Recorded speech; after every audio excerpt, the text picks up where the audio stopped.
All right, we are back on the Andre Duke Show with Carter Smith. We're getting everything ready to go this off season. As the thumbnail says, Richie's going to be joining me soon. We've got the Big Noon Kickoff strikes again for everybody in Buckeye Land. I'm sure they're real thrilled to have a top 5 matchup being played at noon.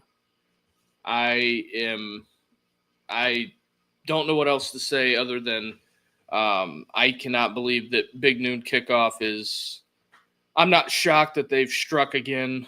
It'll probably be one of the highest rated games of the year.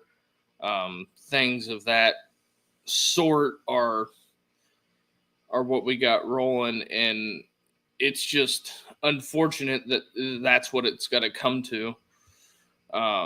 Moving forward. But, we've been off for a little bit. There's been a lot of things that have happened. It's kind of crazy. Some of the things that have happened. Derek Carr Derek Carr retires. That was not on my bingo card for today. Nor was his retirement. I'm just getting my notes pulled up now. It's big business out there. Derek Carr retiring is a really an unfortunate event. I know he had a lot of injury issues. His career, I wouldn't say was like the worst career in the world, but I know he probably thinks it could have went better or been better. I just feel like, at a certain point, if your shoulder was not the same, you might as well just let that one go.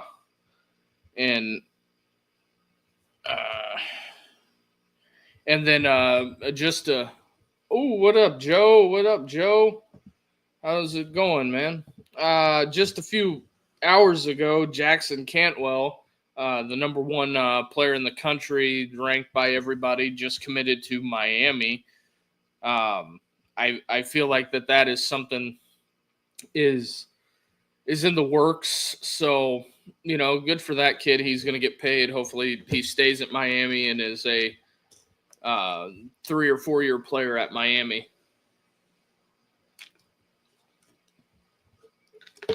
So in other news, we got one of the things I wanted to talk about, since it's with the Big Noon Kickoff stuff. And while we're in here, Joe says, I heard he got $2 million. Yeah, that's the going rate for these top flight high school tackles right now.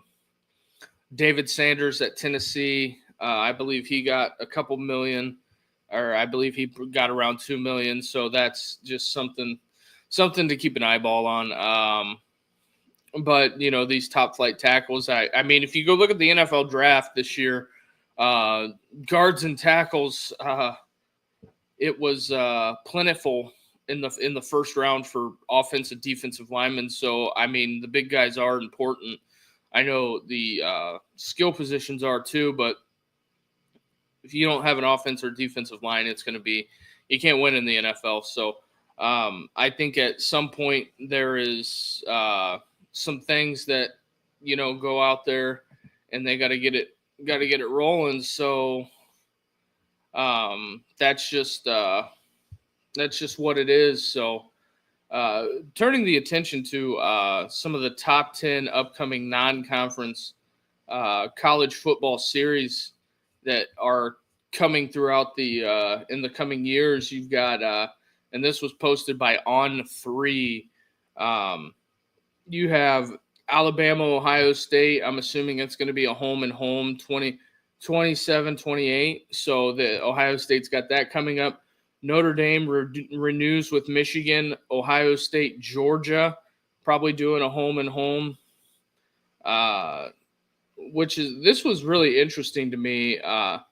2035, Oklahoma and Clemson are getting on.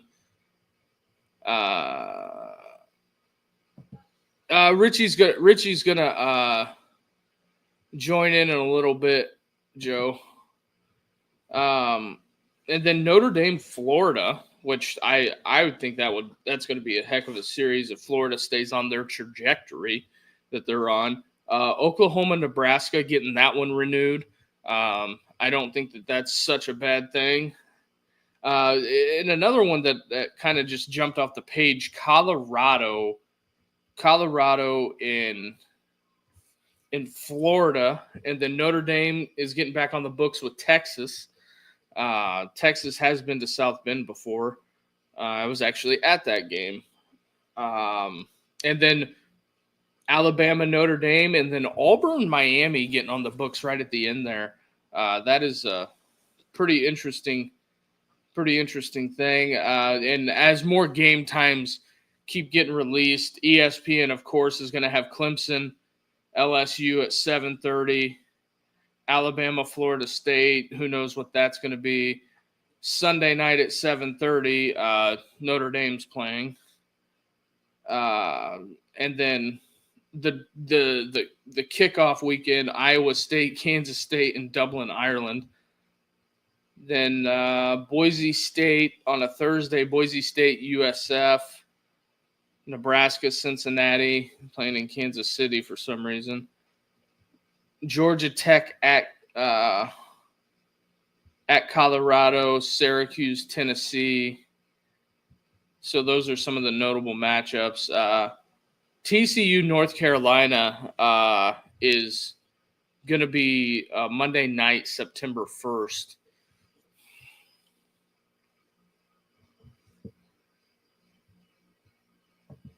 What's up, Sid? Yeah, to answer your question here, Joe, yeah.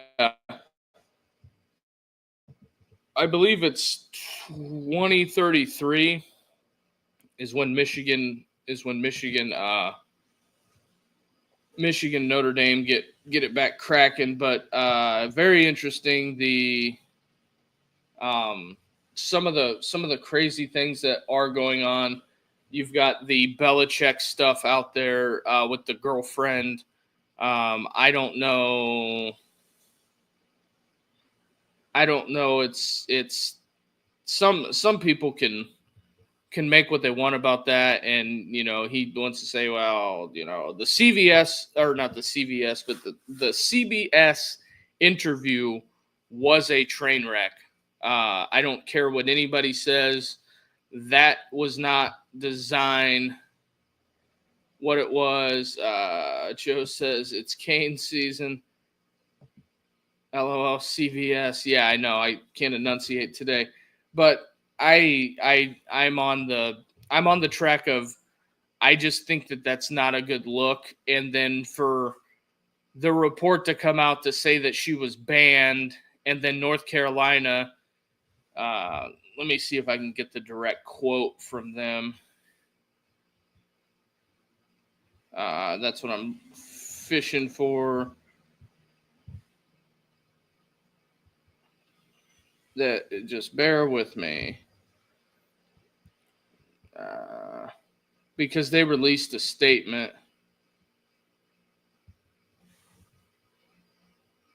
It's I think the UNC thing is very, very off-putting. I'm not looking forward to that. I'm trying to find where they released the statement, but because one of the spots had it. I know.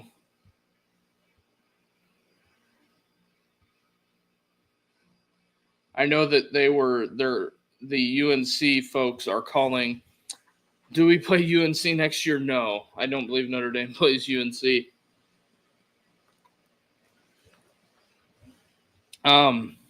But anyway, they pretty much released a statement, is what I'm looking for. They had Belichick said it's a personal relationship and she doesn't have anything to do with North Carolina football. In 26, I mean, maybe you'd have to go looking for that. That's what they said. That's what Belichick said in a recent interview today.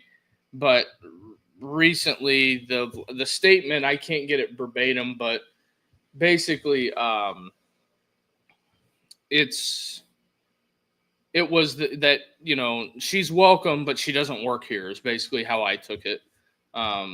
So, and I know they're really upset with Pablo Torre. You can question him all you want, but I think if you have a bunch of sourcing and a lot of people saying some of the things that what they're saying, if there's enough smoke there, I believe there's enough fire. Sid says the Belichick thing is so awkward. Yeah, considering he met her when she was 19 and he was 69 years old. That's one way to look at it. But as we keep rolling through, I just challenge everybody to look at this for what it is. Also, the Warriors rule out Steph Curry for tonight or for the game. I think they play tomorrow. Steph Curry is officially out. The Dallas Mavericks, she'll be in Playboy next year. Yikes. Jason Tatum, unfortunate event, torn Achilles. That is yeah, I hear you, Joe. Jason Tatum out. He's probably going to miss all of next year with the torn Achilles. Unfortunate event. Hate to see the young man go down like that. Currently, right now, we got the Pacers, Cavs rolling. So that's something that we got going NBA wise, and then the Nuggets, OKC play after that. But we made it to the I know. We made it to the 12-minute mark. We're rolling until Richie gets here. But before we really get into the Big Noon thing, because I think it's really fascinating. Who do I got to win it all? Man, we got to go with the Indiana Pacers. I'd like to see the Pacers get over the hump and finally win one. I'd really like them to close the series out tonight and get a couple extra days rest. And I think that would be good. That would be good for them. Joe, you're probably a Knicks fan. It's okay. So, yeah, that's what I'm saying, Sid, new blood. But the Pacers are down 8 in the third. Third quarter just started, if you're watching that as well. So that's just something we got cooking out there. I mean, the Dallas Mavericks, they get the number 1 overall pick, and then people like Jason Williams are saying, I think they should trade the pick. Why? Why trade the pick? I don't care. It doesn't take a rocket scientist to figure out you get to pick the best player in the draft. Why would you trade that option? It's just kind of strange. Joe says, I'm still thinking the Knicks are going to lose. Well, you've been watching a lot of Knicks basketball over the years. So I think the NBA, the back part of those series are going to get very fascinating. Sid, yes, Jason Tatum did tear his Achilles. One of the things that we could look at also with the Derek, yeah, I agree with you, is the Derek Carr injury was Fresno State's produced a lot of top talent in 3 major sports. They had CBS posted this. They had Paul George there from 2008 to 2010.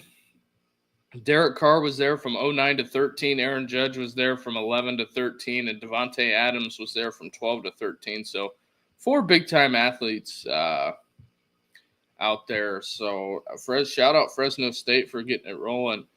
I don't know. I'm looking at some of these rankings. I still think the Belichick stuff is very, very off-putting.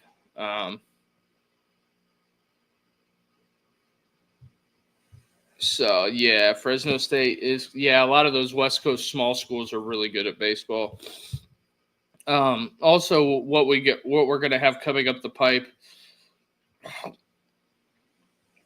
is the 16-team playoff. The way that On3 has this broke down, it'll be 4 SEC, 4 Big Ten, 2 ACC, 2 Big 12, 1 group of 6, and 3 at-large bids. So,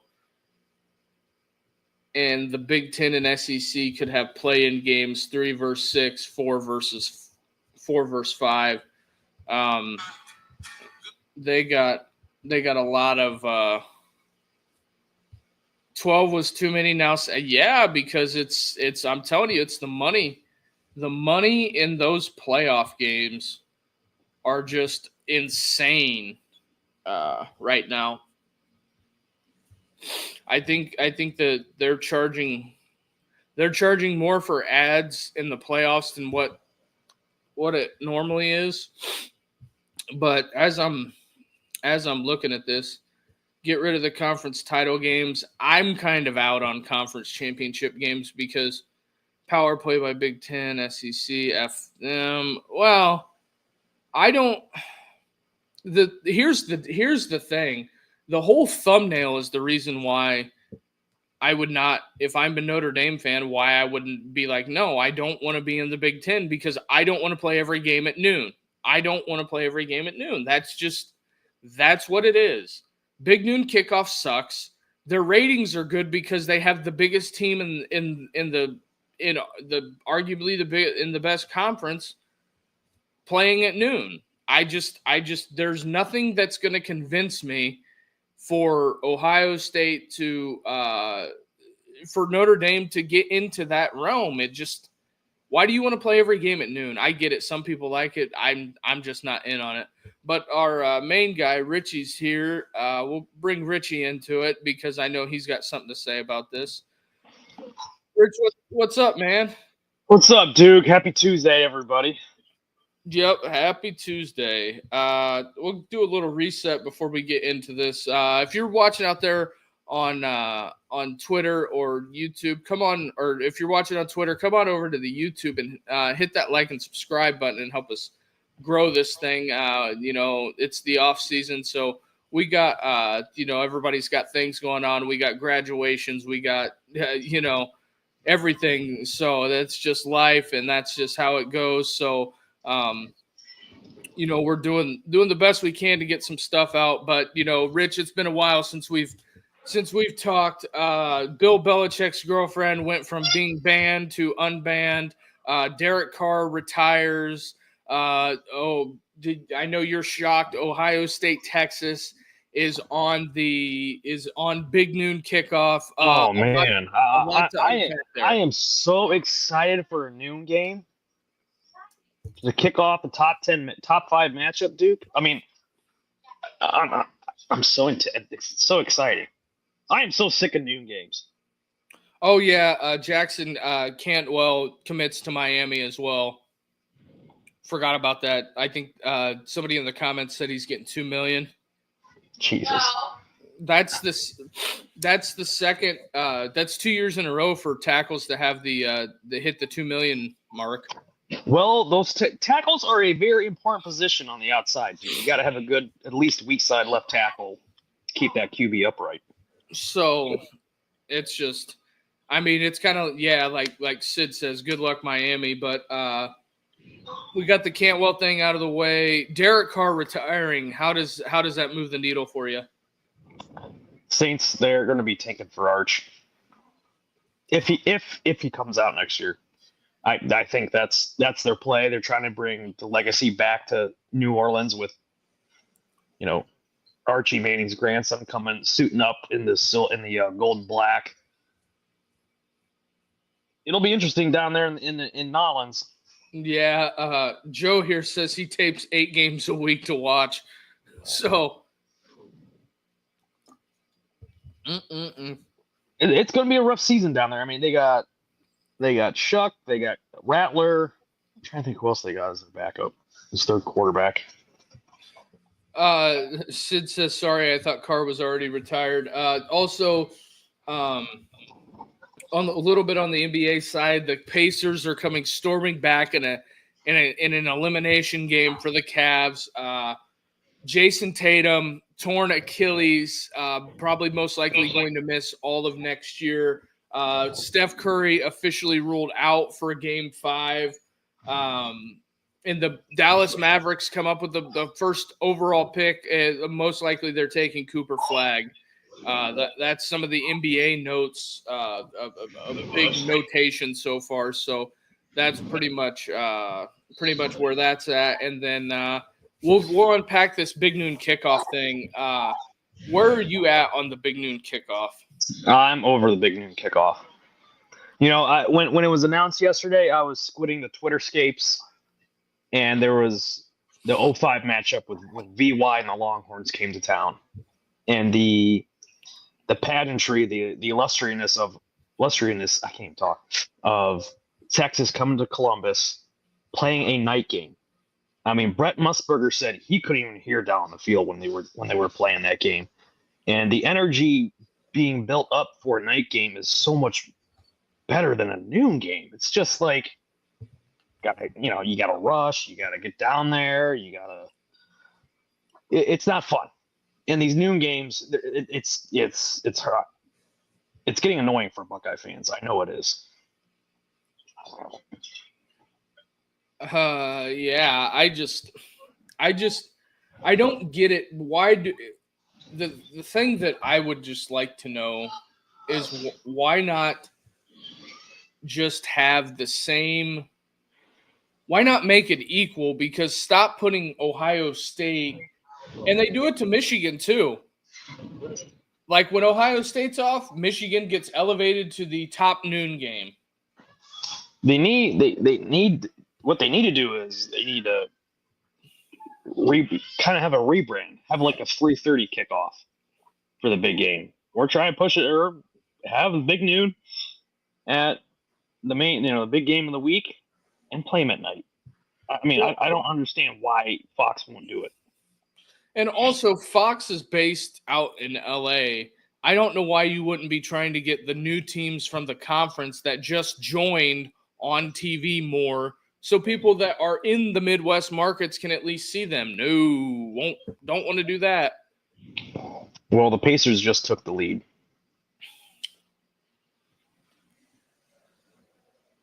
It's Joe here. Who else has Big Ten?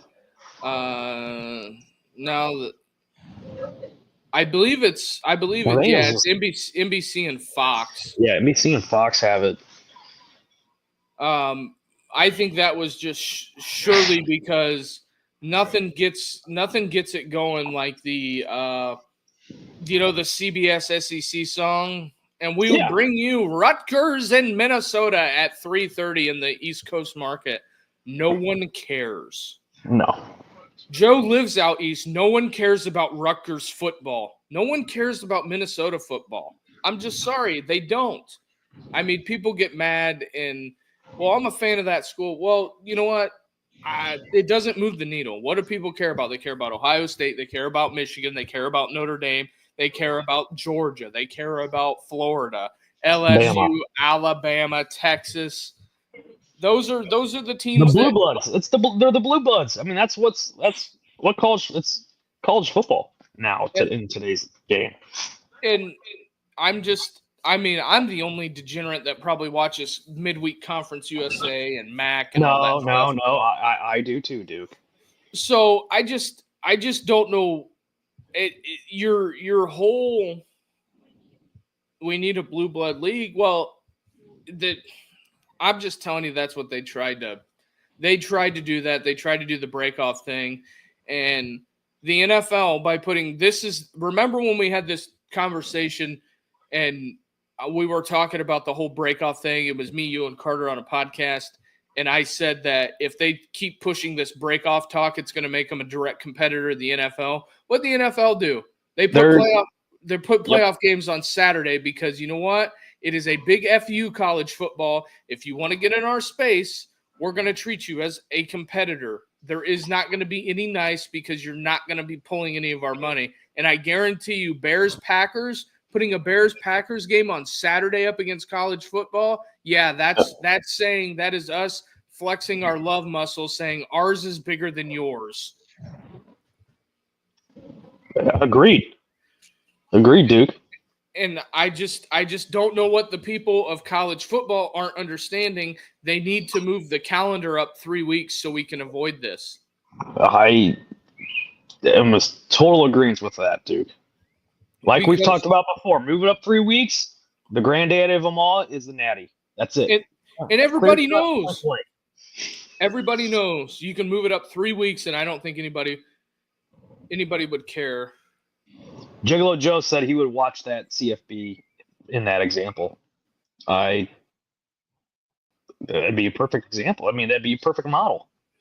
Because Duke, seriously, nobody's watching the preseason games. Says Alice Cooper, muscle of love, great. Did I freeze? You have been. I think I have frozen. Can you hear me, Rick? Yep, I can hear you. I don't know what just happened. Can you hear me? I can hear you. I think I semi-froze there for a minute. I don't know if it's me or you, but I hope it's not me. No, I think we're good now. Sid and Joe, let us know if everything's good in the chat. But it said Duke had a stroke, so I must be frozen on there. But we'll keep going if that's it. Semis and Super Bowls at this point. Yeah, I forgot to bring it up. The Jordan Hudson stuff. Where are you at on that? North Carolina does Belichick make it to the season? I don't think he makes it to the season. Because I think he's either going to quit or they're going to fire him. But for what? Like just because of his girlfriend who's trying to make a buck? I don't know because let's unpack this. When the ring footage came out, because I watched a big thing that Pablo Torre did on this, and like basically UNC is calling Pablo Torre a liar when he says he has 11 sources saying that basically it's like hell on earth with her in the football building with the support staff. So I don't know. Allegedly, she's the one that blew up the Hard Knocks deal. That's why we don't have NFL Films recording that. There's 30 minutes. Pablo Torre reported there's 30 minutes of the CBS interview of her interjecting in the interview because it was supposed to be a walk and talk interview. It didn't even get that far because she shut it down. So I think that at some point we've got a problem, but there's 31 more minutes of behind the scenes footage with her next to a microphone interjecting into basically everything that Belichick is saying. She's using Belichick to elevate herself. Bottom line, she's just trying to get that. Well, how do you think she got in? And that ring footage has to be some form of extortion. Like, hey, you need to play along and get me in. Yada yada yada. That's what I think. Yeah, I think that is the whole reason why. And they're leaving out the fact that he met her when she was 19. And Sid brings up a good point. Yeah, she has an $8 million real estate portfolio at 24. I mean, those things don't manage to fall into anybody's lap. And I mean, what was it? The Daily Wire ended up with the ring footage. I'm sure they paid for it. Who'd they pay? Probably her. You know it. So it's one of those things that if I'm North Carolina, I would say that is why no NFL team touched him. Because I guarantee you, it was like Dale and Brennan and Step Brothers whenever he was interviewing for the Falcons job. Do we have a Pam Pan situation here? I think that's probably what it was. Yeah. I'm just saying that Arthur Blank probably took one look at that and said, "Nah, this is too I'm good for me." No, I can't get in on this. Yeah, we're a business. We're not a free for all here. But then again, what else can you say? It is the Atlanta Falcons. They're the second most, I think they're the most fined franchise in the NFL the last 18 months, tampering with Kirk Cousins. Jeff Albrecht's son prank calling Shedeur Sanders on draft day because he left his iPad open. So, do you want Belichick or do you want prank calls or tampering? It's, Right. I don't think having a pain in the ass in your football building every day is something that is that you would want to keep it rolling. But I just look at the whole situation as a totality and think to myself, I don't know how you're going to operate when you have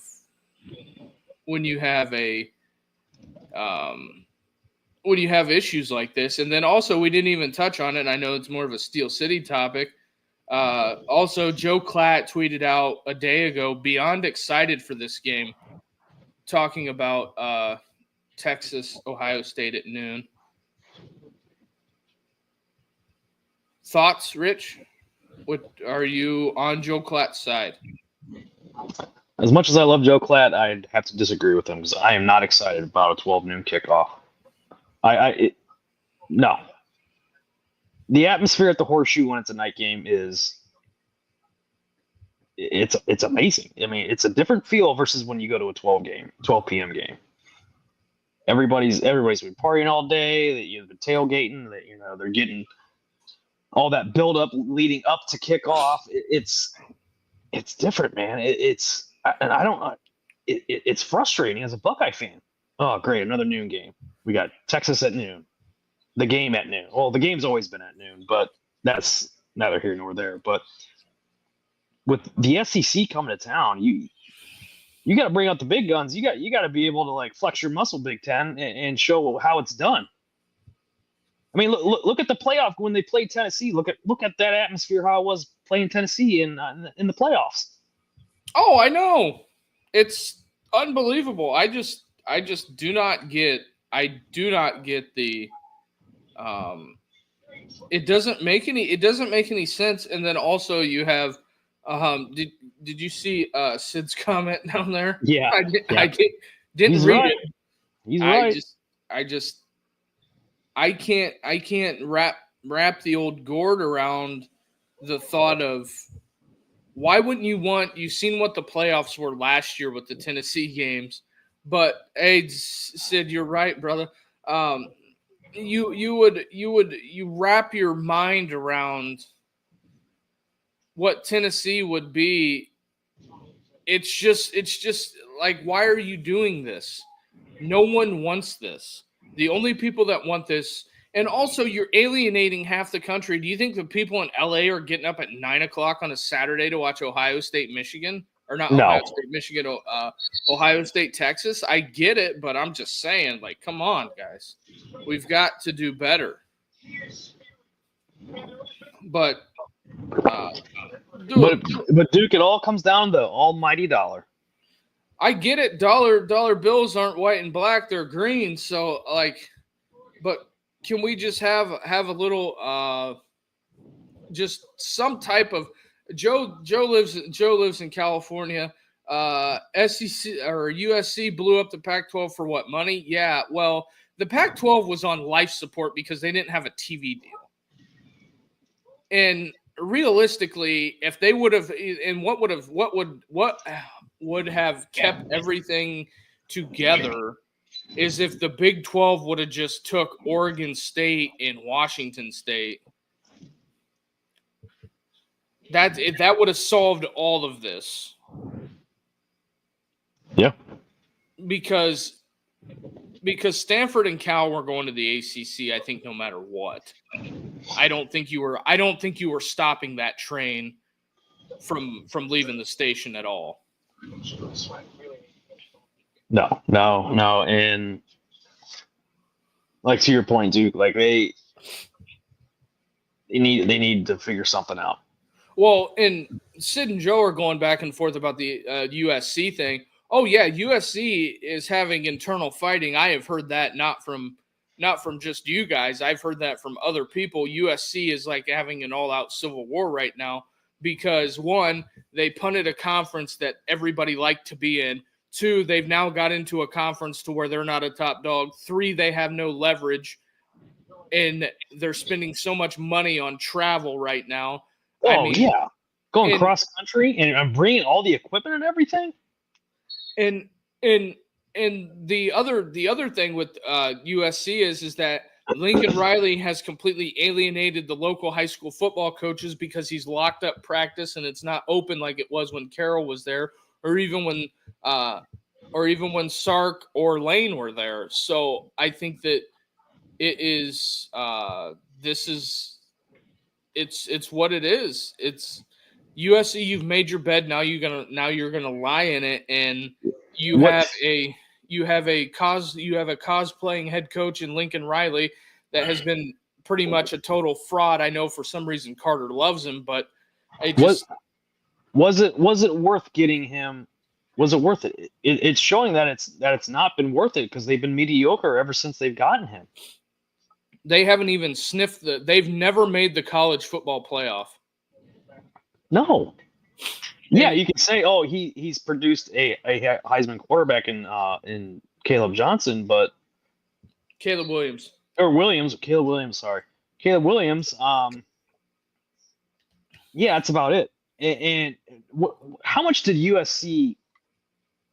paying USC to be in the Big Ten? Do you know that number? I think USC.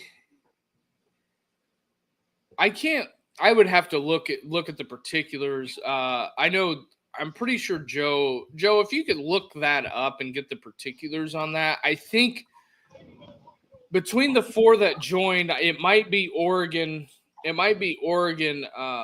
USC owes Lincoln Riley $90 million, so that's a problem. That's a big buyout. Real quick, I don't know if this other computer is messed up.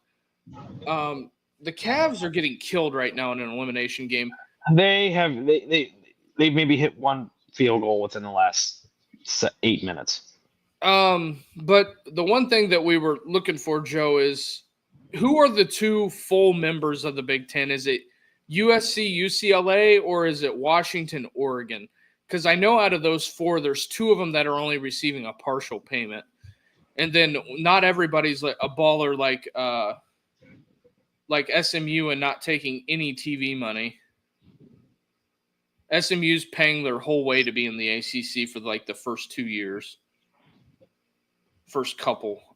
Just the conference realignment stuff is just really bizarre, but yeah, that's because there's some members. There's two of those four schools are not full members of the Big Ten. They're not getting an equal share of the revenue. It might be Oregon, Washington, because I think they jumped late. Yeah, I think so too. I'm trying to remember. Was that summer of 23 when they announced they were joining? Was that? Yeah, because USC came out. I think USC UCLA came out and said, we're joining the Big Ten, which made 0 sense. But and also, when it comes to conference realignment, can we have people not blame the NCAA on this? Because it has nothing to do with the NCAA. I know people want to, blame them, but it's up to the member institution if they want to move conferences. The NCAA is just a governing body. They can't stop anybody from moving anywhere. I mean, they could recommend some things, but just really, really bizarre. But are the Pacers up 80-71? Yeah. What are the Cavs? What are the Cavs doing? Duke, they haven't made anything all third quarter. They maybe made 2 buckets. Well, I'm sure your dad's watching this, and he's just shaking his head. He turned it off, didn't he? Oh, I bet he did. I'm about to turn it off too. Yeah, well, and here's the other thing that's going to be a bad rap. I know we're talking a lot of NBA tonight, but I don't think that people should call the Cavs choke artists. No. They had a great regular season. They got injured down the stretch, and plus, when you can't prevent injuries. That's and it's not over yet. They're only down 10. They got a whole quarter left. So yeah, they're down 9 right now with a minute 6 left. Sid says the NCAA is useless and also blameless.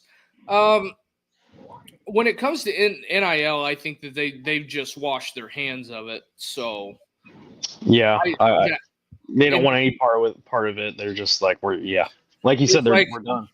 It's like basically it's like a shoot around. They just roll the balls out and you guys have at it, whatever you want to do. But real quick here, at the 40-minute mark, we got one last segment to go, and then we are donezo for tonight.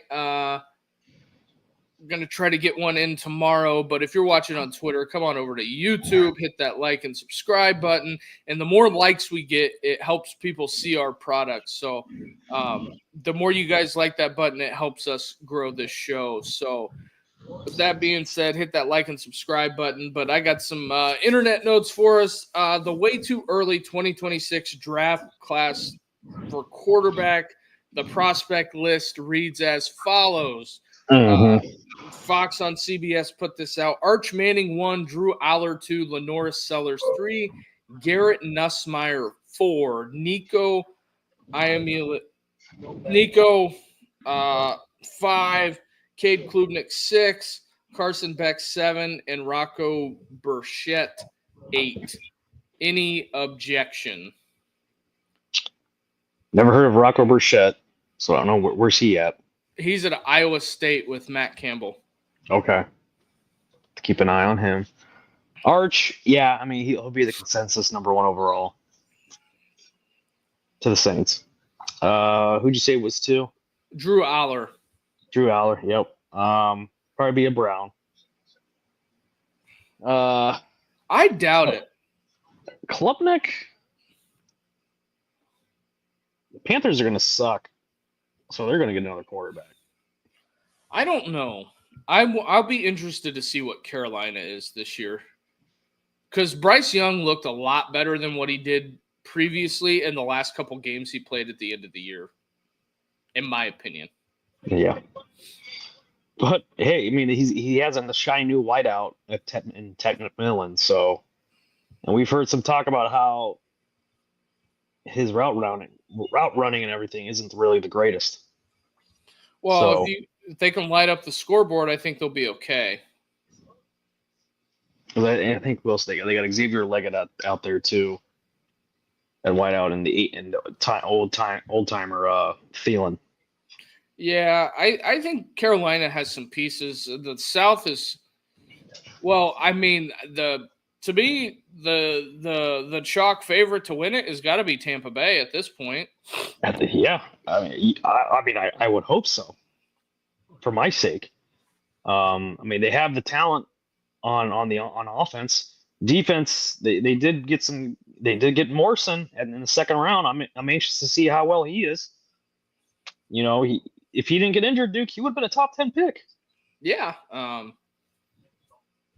Yeah, I totally agree with you on that. And then also we have the medical retirement of Cameron Rising. What is that dude? What is he, like 28? Cam Rising is so old. He was a senior when JB was still coaching, Coach JB. So that was 2018? 17? Yes. God. 8 years. You know, some people go to college for that long and they're called doctors. You know, I think at some point they've got to come up with something, because some of these guys are. I think Cam Rising's 26 or 27 almost. Dude, who's that tight end from Miami that was like on his 10th year in college?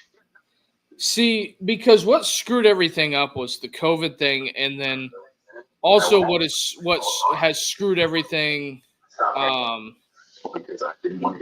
was the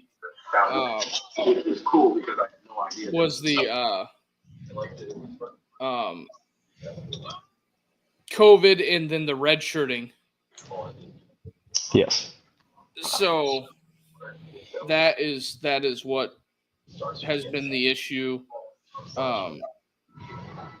That's just something to look at. Can you turn your TV down just a fuzz? No, you Rich? can hear. Yep, no problem. Sorry about that. I didn't know it was that loud. You're all good. Because I was like, who in the hell is that talking in the background? But they got a new mock draft that CBS just posted 8 hours ago. Look at this. Nussmeier won to the Saints because I don't think Arch is gonna. Do it. Hold on, let me read this. What do you think, Nussmeier to the Saints? I don't know the one I'm looking at today. This 9 minutes. Appreciate you, Joe. Was at 9:49 this morning? They got Arch at 1. They have Lenore Sellers going to Cleveland. I'm telling you, the Lenore Sellers thing. He's going to come out next year, and he's not going to be ready for the NFL. It's going to be an AR-15 situation because he's athletic as hell and can throw the ball a little bit, and they're going to say, "Well, we can fix him." Yep.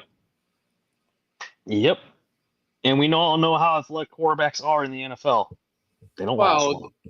Here's the only exception, Duke, was Vic. That was it. Here's the issue I have with the NFL. If they're supposed to be the best coaches in the world, then they should be able to teach them how to do everything instead of just throwing bubble now. They don't even throw. I'm just telling you. Don't get me going on those. Kansas City's offense, and here's something that I find interesting. The longest tenured head coaches with their team, Mike Tomlin, 18 years. John Harbaugh, 17 years. Andy Reid, 12 years. Sean McDermott, 8. McVay, 8. Shanahan, 8. LaFleur, 6. Taylor, 6. Reid has been there 12 years already? Yeah, he's been at Kansas City 12 years. Jeez, where's time gone? And then real quick here, Cleveland's coming back 85-81. In front of me. Just the notable quarterback battles, an update that On3 has posted. Ty Simpson, Austin Mack, Keon Russell at Alabama, Steve Angeli versus Ricky Collins, Salter versus Lewis in Colorado. I don't know what Tennessee's going to do. I think at this point, pretty much anybody with a pulse will do. It says Kenny Minchie versus CJ Carr. I think that battle's over. Lincoln Keenholz versus Julian Sand. I think that's over. And I'm going to assume the Salter kid, if I'm Dion, I'm starting him, and I'm starting Angeli. And Ty Simpson's probably going to be the starting quarterback at Alabama. Or, I think it's so close at Alabama, it's probably going to be whoever breaks the huddle for the first game. So, I just don't get super excited over the quarterback battle thing.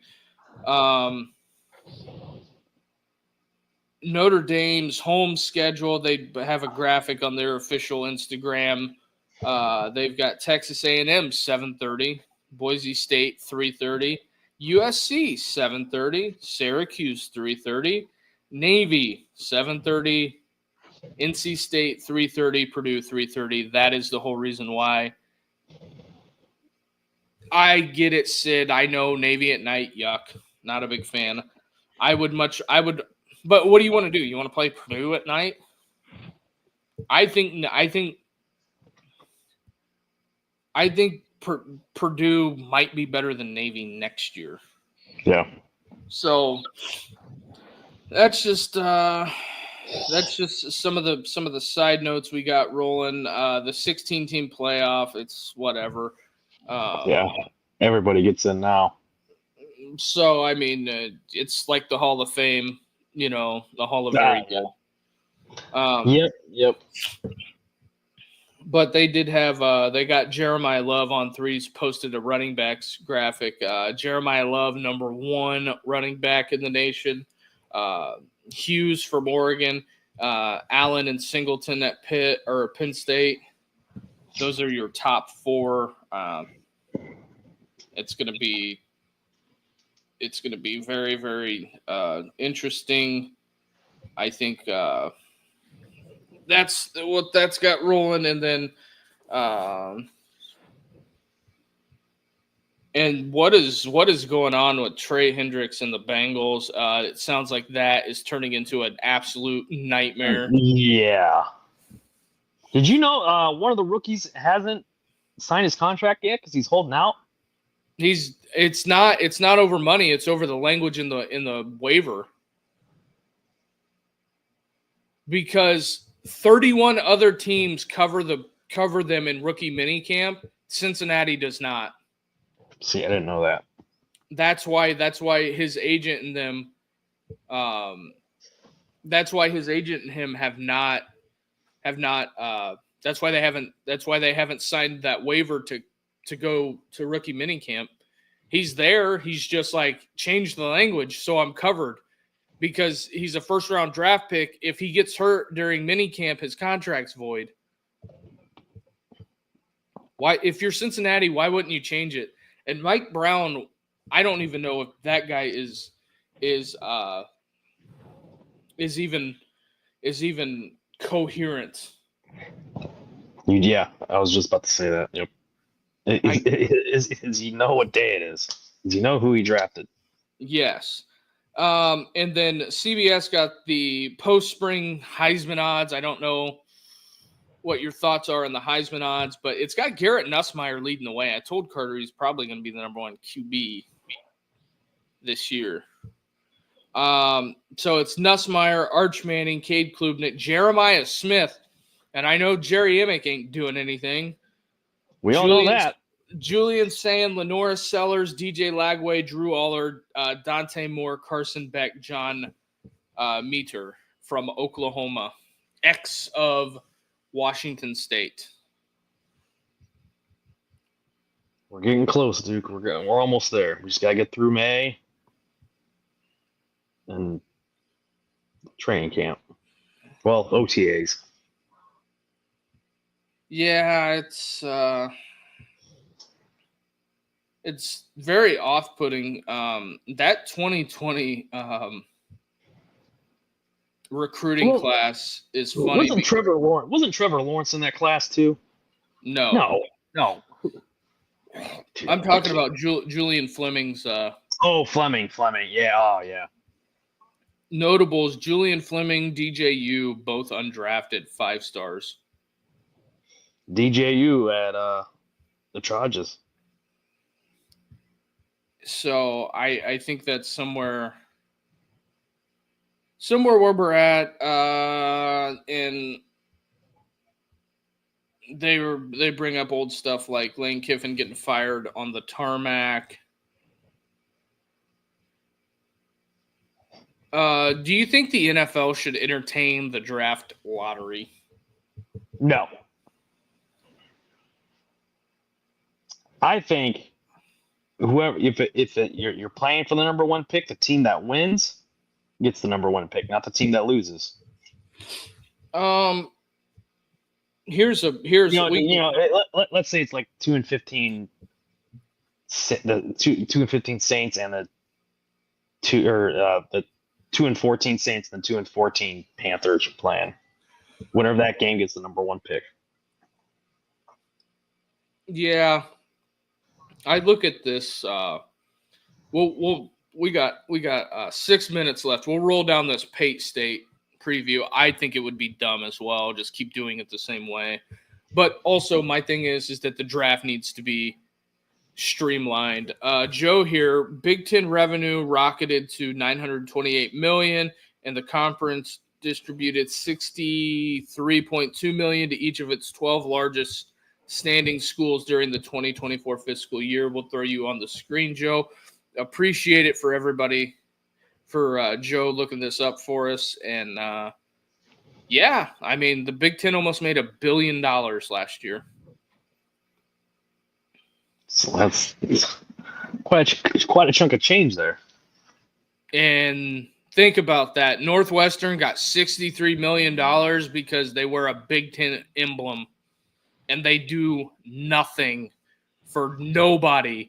Not even in basketball. I think they're good in soccer. That's it. But we know soccer don't pay the bills. Oh, we'll say non-revenue sports. They're good at non-revenue sports. And they fired the coach, the only coach that wanted to be there. Yeah, Fitz. So, the post-spring rankings, we'll do this real fast. Josh Pate put this out. So I think Pate he's catching a lot of heat from Buckeye Scoop on the Michigan stuff. We'll just wait and see on that, in my opinion. We'll wait and see. We've said everything that that we think is going to happen, and it is what it is. And in the middle of June, they're going to get. I can't remember if it's June or July. They're going to get their punishment, and then that's what it is. It's done. Just being done and over with. I'm honestly I'm tired of hearing about it. The Big Ten distributed the 63.2 to 12 of its members, while Rutgers, Maryland borrowed money from the conference and got. Jeez. Read that last part, Rich.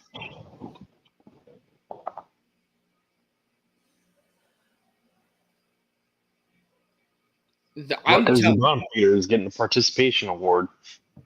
Well, that, and I know we gotta go soon, but that's what I'm saying on the whole breakoff thing. People want to talk about the breakoff thing, but they have no. If you have half of your member conferences in the biggest conference that made almost $1 billion borrowing money from the conference, the Big Ten Conference itself isn't going to keep member institutions' doors open. They're not doing that in athletic departments.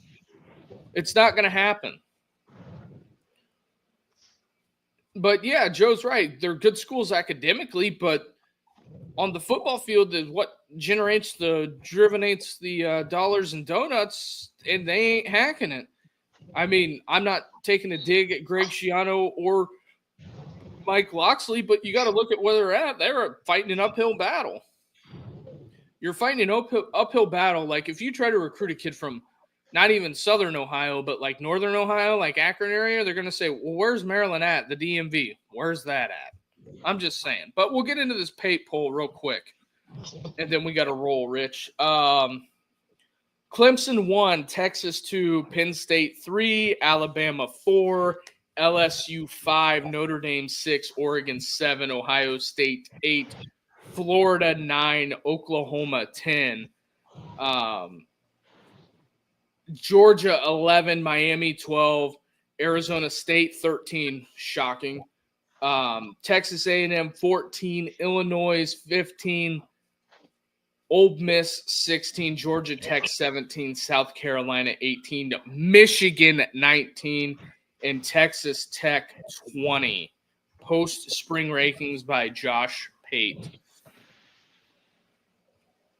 Does that move the needle for you? Clemson at 1. That's shocking to me. I think Clemson's going to be really good. I'm surprised Penn State's not number 1 in his post-spring rankings. I think Penn State's going to be good. They got to do. I don't know what they're going to do at receiver. If LSU can play defense, I think they'll be okay. Oklahoma's going to be better, and I think the dark horse. I'm going to keep telling people this. Auburn is going to be good. And 3 hours ago, Brett Bielema just signed a contract extension with Illinois. So that is where we're at. Anything else before we get out of here, Rich? No, looking forward to that NFL schedule release tomorrow night. Oh, yeah, that is right. Real quick, I'll throw this up there. Sid, do you think Brent Venables is done at OU? I think if he goes and has a really good year this year and goes like 10-2, he'll be okay. So I think so too. So with 10-2, 9-3. Yeah, because I mean, at Oklahoma, they need some meat on the table. To be honest, I think they want to get to the playoffs again. Yep. So, I don't think he's a good head coach. Sid says, well, I don't think it matters because he went out and got a quarterback and he went and got an OC, and I think that's gonna because Oklahoma can play defense. It's just their offense was anemic last year. So, but with that being said. Please hit that like and subscribe button. Rich, you got anything else? Nope, I have nothing else pressing. All right. Well, with that being said, hit that like and subscribe button. Help us blow this thing up. We'll probably be trying to come back at you a couple times the rest of this week and see what we can get going. And Joe at the buzzer, South Carolina people must be pissed at 18. Yeah, I'm sure the cockpit's going wild. Sid, yeah, Notre Dame was ranked 6th. Ohio State notably ranked 8th. So I'm okay with that. I'm okay with that ranking at 8. I'd rather be at 8. Oh yeah. So, but with that being said, hit that like and subscribe button, and we'll catch you guys later. Everybody have a good evening. Have a good night, everybody. Go Cavs.